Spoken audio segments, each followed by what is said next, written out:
What is up sa inyo mga katropa? It's me, your boy. Then, back it up again with another Vlogmas Season 6, Episode 1. Yeah, super late na ng Episode 1 and I'm so sorry about it kung super late na yung upload ng Episode 1, Episode 2, and Episode 3. Sorry, kasi sobrang naging busy talaga ako kasi sobrang daming nangyari this past few months. Sobrang dami, like, yun nga, yung mga nangyari is a good thing, pero meron pa rin bad things na nangyari. Pero, okay lang yun. Kaya, we're just gonna go with the flow and let's start this thing out, you know?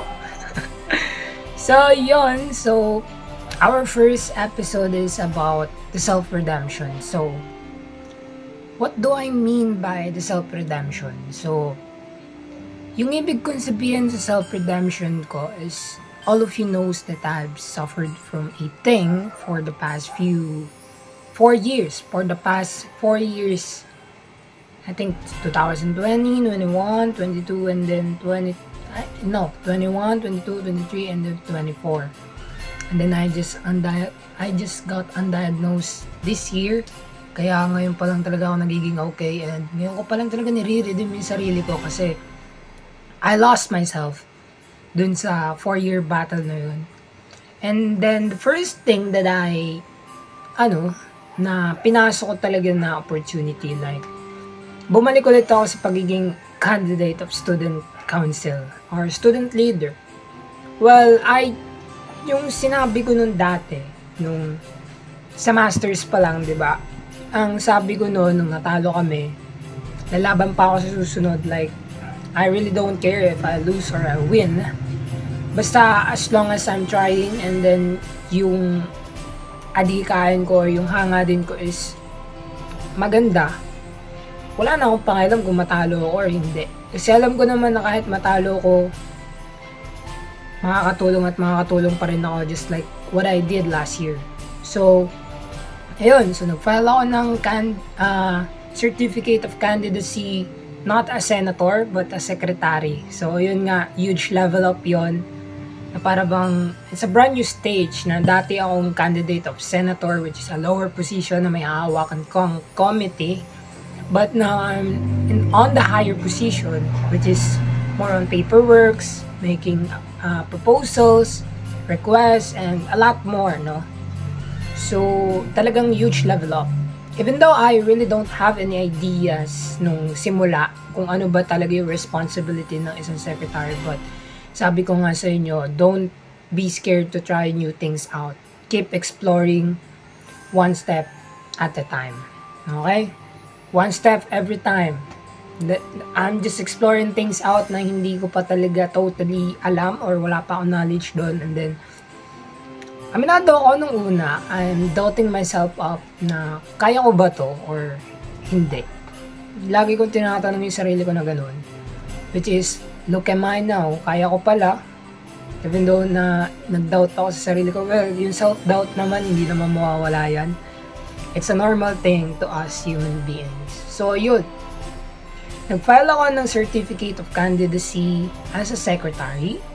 And then, we just got into the deliberation. Just yan, nakikita nyo sa screen. Deliberation namin yan. And then, pagpapakilala. Okay? Kasi maraming bagong tumatakbo sa student council namin.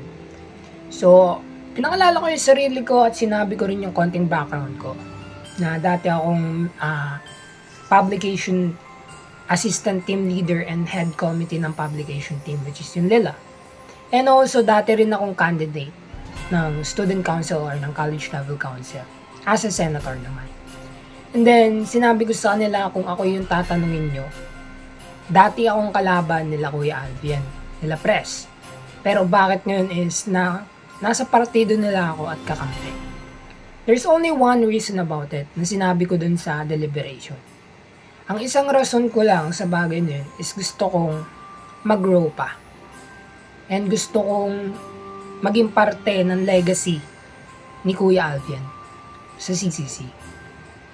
Even though I'm getting tired of, no comment, even though I'm getting tired, I'm still doing my best to, pursue things out.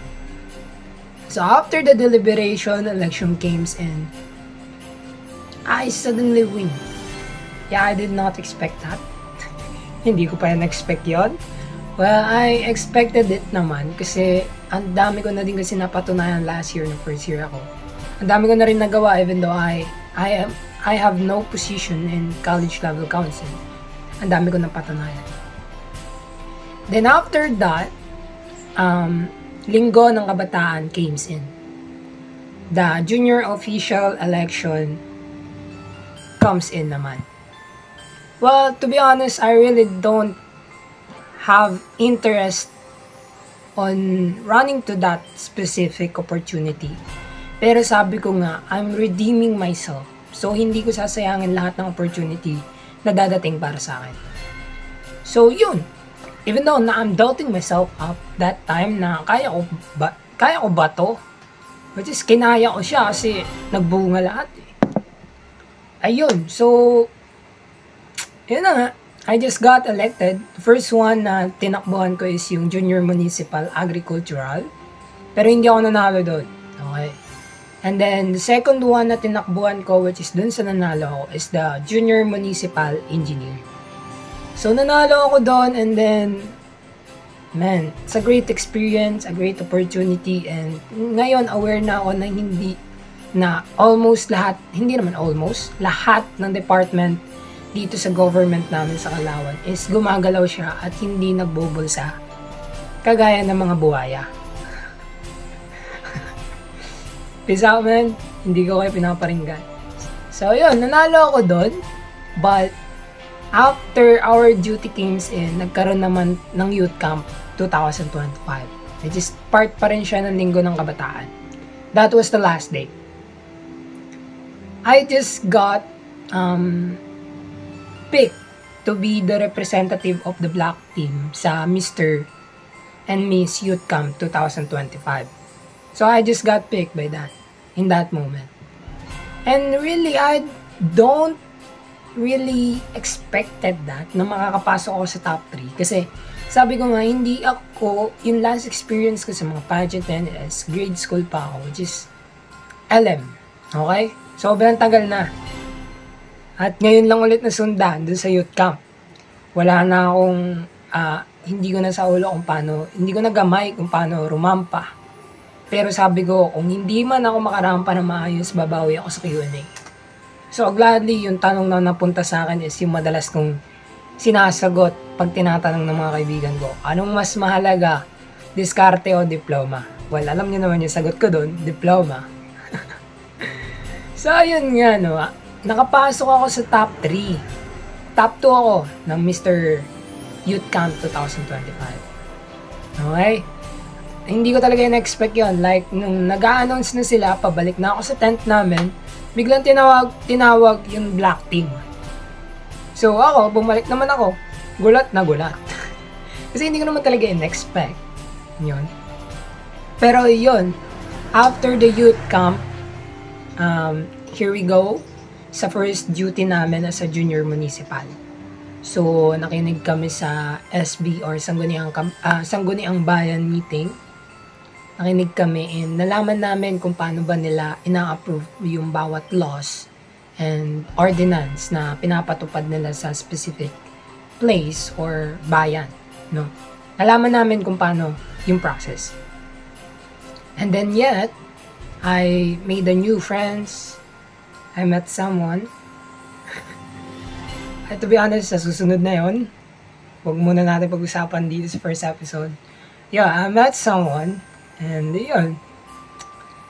So 4 days duty. 2 araw ako di dumuti kasi pumasok na lang ako sa klase. Then the last day, yun, dumuti naman ako ulit noon. Nasa SB kami. Gumawa kami ng sarili naming ordinance na ipapatupad dito sa bayan namin, sa Calauan.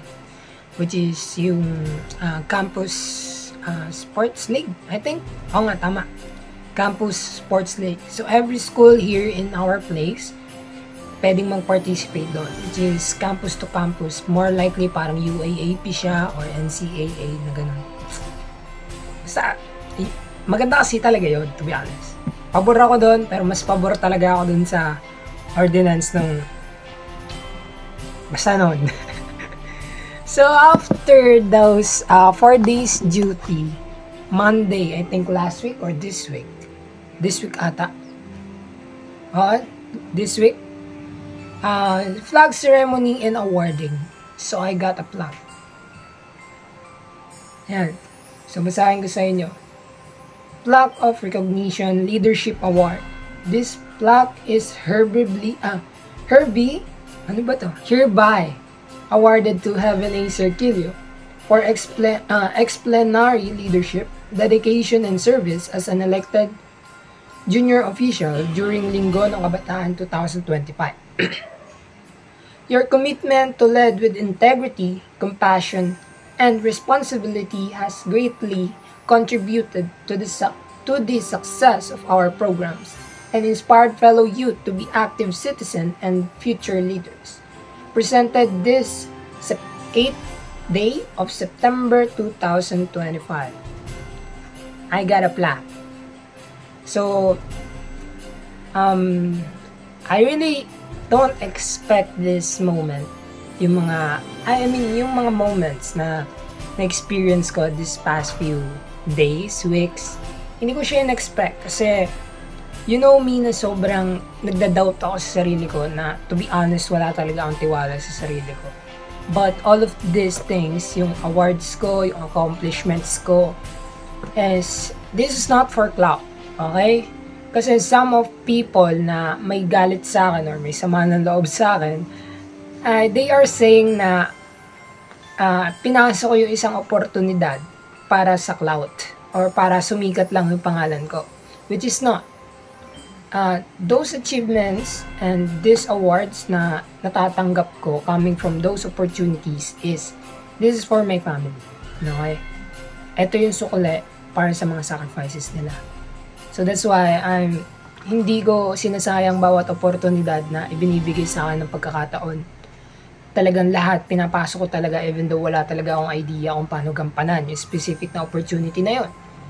Sabi ko nga, always believe in yourself because only you just need to hold the vision and trust the process.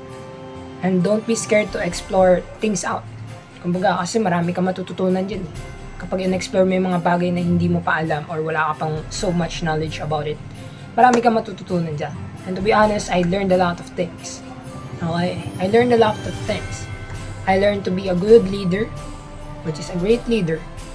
And I learned to be an understanding leader. Since yun nga, nasa student council ako at nanalo nga ako. So, wait lang yung charger ko. So, yun nga, which is nanalo nga ako. Kaya I learned a lot of things. And then dito sa junior official or as a junior municipal engineer, I learned a most important thing.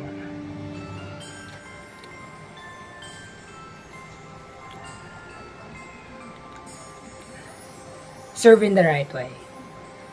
Kumbaga, umupo ka sa, parang na-realize ko isang bagay na hindi ka makakaupo sa pwestong yan kung hindi ka binoto ng tao. So you must do the right thing. Okay? You're in a government, you have a power. Don't be a crocodile, alligator, or what so fucking else. Huwag kang maging buhaya. Okay? Serve in the right way. Okay? Huwag ibulsa yung pera ng kapanampayan. Alam nyo na. Diba ba? Yun. Huwag ka na maging buhaya. At yun na nga, ang daming awards, ang daming achievements na tanggap. Nanalo ako sa student council, second place sa Mr. and Miss Youth Camp 2025.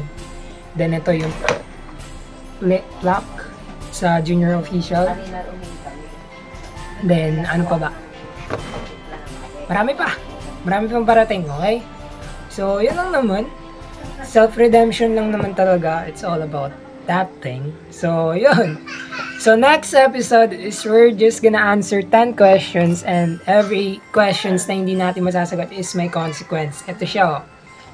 Vlogmas Episode 2, Season 6, Sagot o Ika'y Lagot. Naka-ready na yung questions pare. Galing to sa mga kaibigan ko at mga personal questions yan. Kaya marami sigurado akong hindi masasagot yan. At mamamalmaan ako sa mga consequences. So that's it for this episode. So if you like this video, please drop a like, share, subscribe, and hit the notification bell. At kung gusto mo ma-shoutout, comment down below na siya po shoutout po. And I will pick 5 person and I will shout out them to the end of the video. See you lang guys. Peace out. Signing off. Bye-bye.